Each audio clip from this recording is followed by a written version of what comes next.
Hi guys, welcome. I'd like to talk to you today a little bit, if I may, about Prince of Thorns. So this will be my Prince of Thorns review. I did actually read this earlier in the year, but I felt I really wanted to get round to talking to you guys about it and let you know my thoughts on it. I actually think, and this might be different to what you've heard on Booktube, this is the perfect starting point for people coming into fantasy.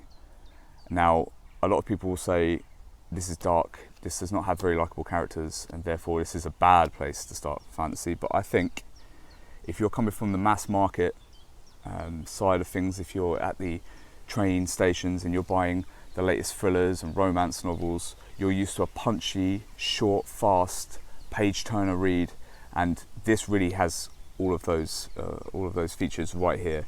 This is less than 100,000 words. Chapters end with a cliffhanger. It's a page turner in every sense.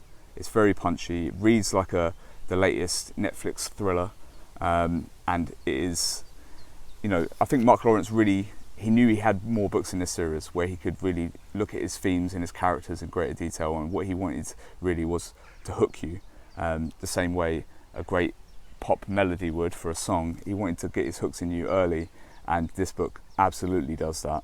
I think this is really the perfect introduction into fantasy if you're coming from maybe a more mainstream lane. Maybe you were really into the Game of Thrones TV series, maybe you were really into reading Stephen King or Michael Crichton.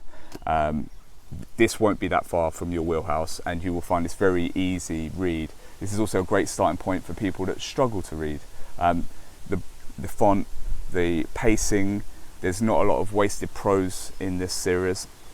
Mark Lawrence has his 90,000 words, and he uses them very efficiently, and this will be a really easy read for almost anyone. I will actually give this book 4.4 stars, and mainly because it is so accessible.